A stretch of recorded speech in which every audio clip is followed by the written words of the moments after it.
Olá, alunas e alunas do 8º ano. Sejam bem-vindos a mais uma aula de História. Eu sou a professora Priscila e o tema da nossa aula de hoje é o período regencial. Bom, essa nossa aula ela está direcionada para os estudantes do 8º ano. Esse assunto ele faz parte da unidade temática O Brasil no século XIX e ao longo desta aula nós vamos buscar desenvolver a seguinte habilidade da BNCC, que é a de identificar e analisar o equilíbrio das forças e os sujeitos envolvidos nas disputas políticas durante o primeiro e o segundo reinado. Então, pessoal, vamos iniciar os nossos estudos, que é sobre um tema da nossa história, da história do nosso país, um tema bastante conturbado, mas bem interessante e essencial para a gente poder conhecer a nossa história. Então, vamos lá! Bom, pessoal, o período regencial foi um período que foi de 1831 até o ano de 1840. Esse período ele é comumente dividido em regência trina provisória, que durou mais ou menos ali uns 3 meses, né? E foi em 1831, logo depois da abdicação de Dom Pedro I. Depois veio a regência trina permanente, que foi de 1831 até 1835. E aí veio a regência una de Diogo Antônio Feijó, de 1834 a 1837. E por último, a regência una de Araújo Lima, que foi de 1837 a 1840. Então, é provável que você veja aí em outros materiais a seguinte divisão: regência trina provisória, regência trina permanente e regência una, tá? Mas aqui é importante a gente lembrar que na regência una nós tivemos 2 regências una, ok? Então, vamos conhecer um pouquinho mais sobre esse período. Então, para poder começar a falar sobre o período regencial, eu quero mostrar aqui essa imagem, que é uma obra de Aurélio de Figueiredo, uma obra pintada em 1911, ou seja, no começo do século XX. Então, uma obra produzida muito depois desse acontecimento, mas que ele relata representa um momento muito importante sobre o tema que nós estamos estudando. Então, que momento é esse, gente? Retrata aqui a abdicação de Dom Pedro I e essa cena seria uma cena anterior ao retorno de Dom Pedro I para Portugal. Então, o que aconteceu? Em 1831, Dom Pedro I abdicou do trono do Brasil. Ele passava por um período bastante complicado, porque Dom Pedro I foi um imperador muito autoritário. Esse autoritarismo acabou incomodando muitos grupos sociais, então a oposição ao governo dele aumentou. Além disso, ele havia passado por alguns conflitos em que a participação do Brasil não foi algo bem visto, tá? Isso foi o caso da Guerra da Cisplatina, onde o Brasil perdeu o território que hoje pertence ao Uruguai. Isso foi algo que os opositores usaram para criticar a administração de Dom Pedro I.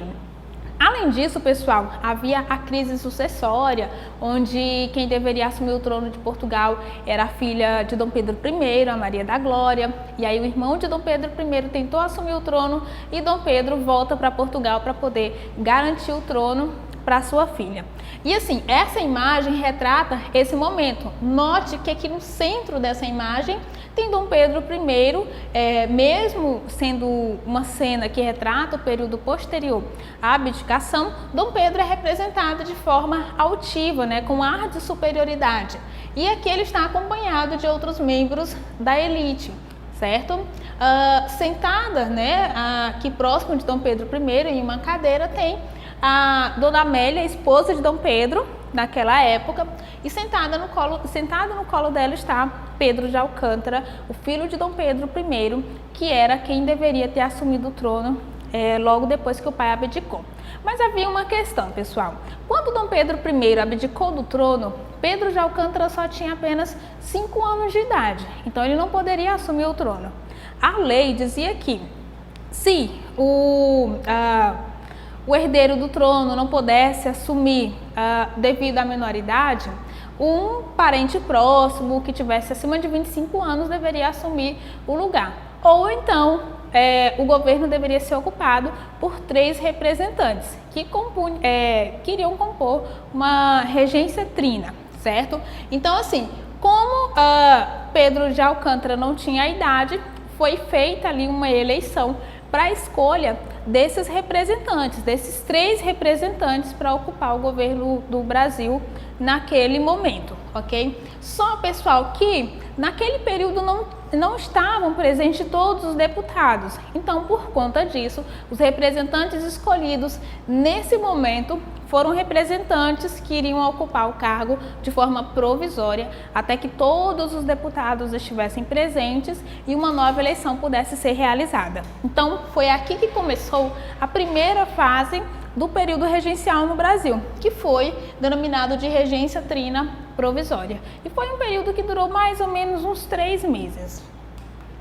Bom, e então, depois do retorno dos deputados, foi realizada uma nova eleição e foram escolhidos os 3 membros para poder ocupar de forma definitiva o governo do Brasil naquele período até Pedro de Alcântara alcançar a maioridade, que era, segundo a lei, 18 anos.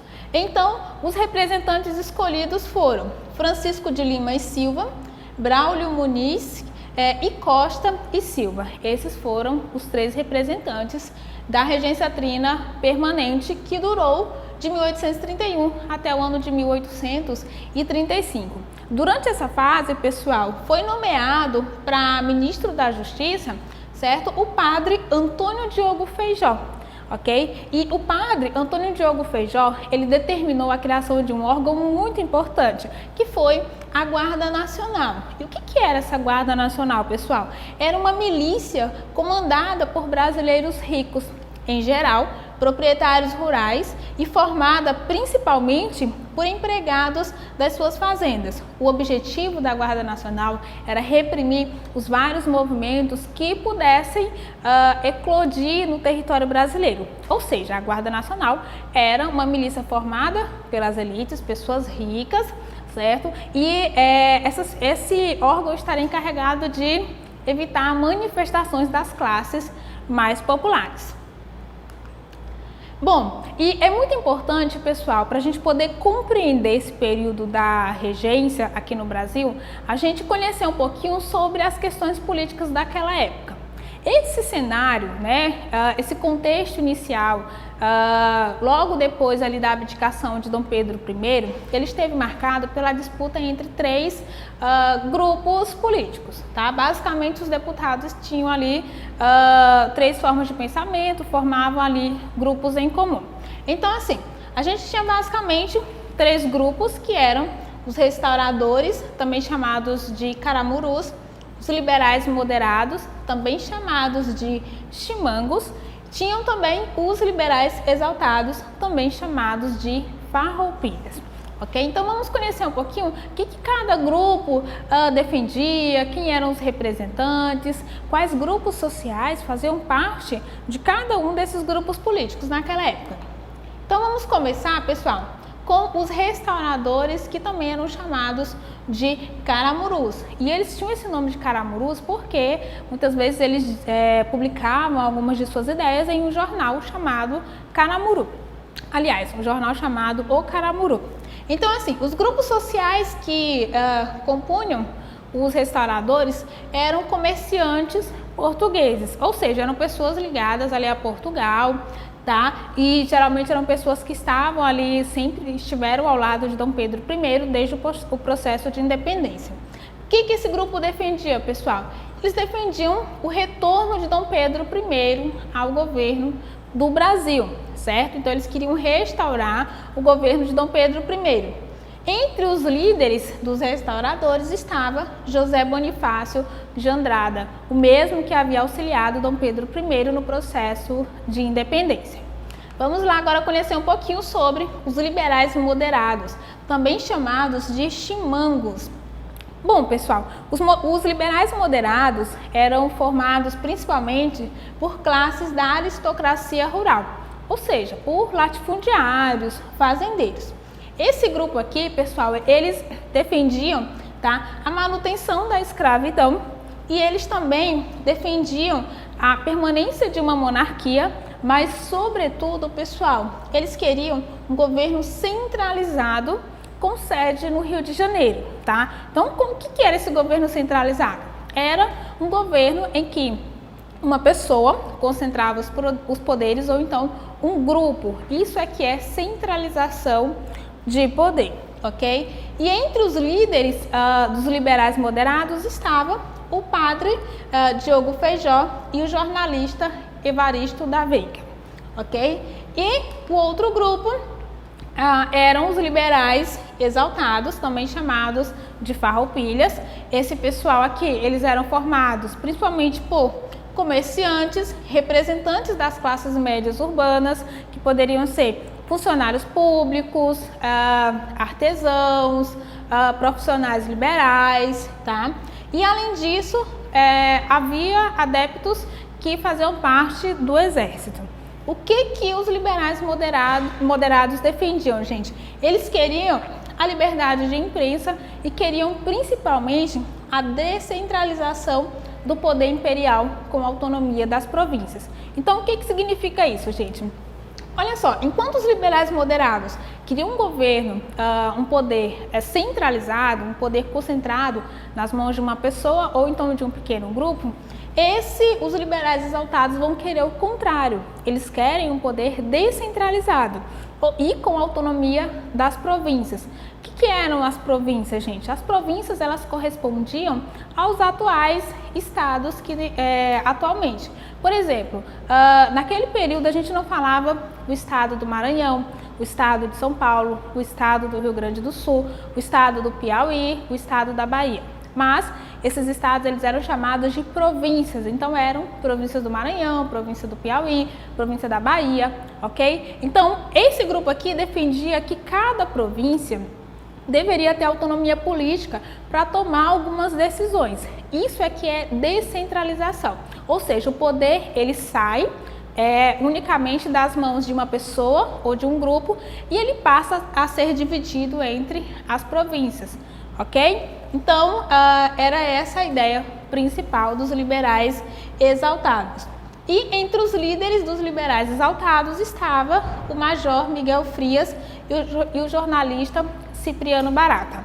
Agora, pessoal, vocês lembram que eu falei que o padre Diogo Antônio Feijó, ele foi escolhido para ministro e aí ele criou a Guarda Nacional? Pois bem, o padre Diogo Feijó, que fazia parte do grupo dos liberais moderados, ele tentou, na época, dar um golpe e tomar o poder. Então, por conta disso, ele sofreu muita oposição e acabou tendo que renunciar ao cargo, ok? Então, basicamente, o cenário político inicial do período regencial estava assim. Grupo que defendia o retorno de Dom Pedro I, restauradores. O grupo que queria a centralização política, tá? Um governo centralizado com sede no Rio de Janeiro, os liberais moderados, e um outro grupo que queria a descentralização do poder imperial e a autonomia das províncias, que eram os liberais exaltados. E então, pessoal, o que acontece? Havia muitas divergências entre cada um desses grupos.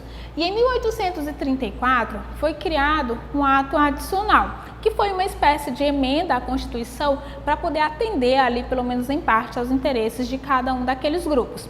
Um detalhe é que em 1834, Dom Pedro I faleceu e então o grupo dos restauradores que defendiam o retorno de Dom Pedro I e do seu governo, esse grupo ele acabou se dissolvendo, né? Não havia mais sentido que eles lutassem por algo que não iria acontecer. E então, basicamente, o ato adicional, ele tomou medidas que, de um lado, garantia os interesses dos liberais moderados e, do outro lado, garantia também os interesses dos liberais exaltados. Então, vamos ver um pouquinho algumas das determinações do ato adicional de 1834. Entre essas determinações estava a criação de assembleias legislativas provinciais eleitas por voto censitário, em substituição aos antigos conselhos gerais das províncias, nomeados pelo imperador. Bom, pessoal, o que era isso? certo? As assembleias legislativas provinciais seriam órgãos, tá, que seriam criados em cada uma dessas províncias com representantes próprios que tomariam ali algumas decisões relacionadas unicamente à província. Então, como que isso atendia aos interesses, por exemplo, dos liberais exaltados, tá? Porque agora eles teriam representantes tomando algumas decisões lá na própria província. Então, algumas normas, algumas ordens não viriam ali do governo imperial. Antes, tá, havia conselhos gerais que eram formados ali por pessoas nomeadas pelo imperador. Já essas assembleias legislativas, não. Elas seriam formadas por pessoas que seriam eleitas, ok? Mas aqui é importante a gente atentar a um detalhe, que essa eleição seria censitária. O que significa censitário, gente? Significa que para poder votar e participar, tá bom? Deveriam ser pessoas que comprovassem renda. Então, essa determinação aqui da criação das assembleias, ela atendia aos interesses dos liberais exaltados que defendiam a descentralização do poder imperial e a autonomia das províncias. Já outra medida do Ato Adicional de 1834 acabou beneficiando os liberais moderados, ok? Então, o que essa medida aqui determinava? Primeiro, o estabelecimento de um município neutro, tá, no Rio de Janeiro, cujas autoridades seriam escolhidas pelo governo central. Então, pessoal, a criação do município neutro na cidade do Rio de Janeiro atendia ali aos interesses dos liberais moderados, que defendiam ali uma maior centralização do poder, ok? Então, esses representantes, né, as autoridades desse município neutro no Rio de Janeiro seriam escolhidos pelo governo central, ou seja, pelo imperador que estivesse no poder, ou mesmo pelos representantes que estivessem ocupando o cargo enquanto o imperador pudesse assumir. E aí uma outra medida também foi tomada através do Ato Adicional de 1834, que foi, gente, a instituição da regência una, ok? Eleita por um mandato de 4 anos pelas assembleias provinciais de todo o país. Então, olha só, se antes a lei dizia que quem assumiria o poder seriam 13 representantes, ou seja, uma regência trina, agora, com o Ato Adicional de 1834, a regência seria una, ou seja, somente um representante que ficaria no poder durante 4 anos, e esse representante seria escolhido por quem? Olha, pelas assembleias legislativas provinciais, ou seja, os representantes das assembleias legislativas de cada província é quem iriam escolher o representante que ocuparia o cargo de regente uno, certo? Então essa medida, gente, ela acabava centralizando o poder nas mãos desse regente, ok? Mas descentralizava o processo de escolha desse regente, já que cada província iria poder votar e dar sua opinião. Então, depois, em 1835, ocorreram ali as eleições, e quem foi escolhido para ocupar o cargo na regência una foi o padre Diogo Antônio Feijó. E durante o governo de Diogo Feijó, pessoal, o grupo dos liberais moderados, eles se dividiram em 2, tá? Havia de um lado os progressistas, que eram liberais pró-Feijó, ou seja, estavam de acordo ali com o regente, certo? Partilhavam das mesmas ideias.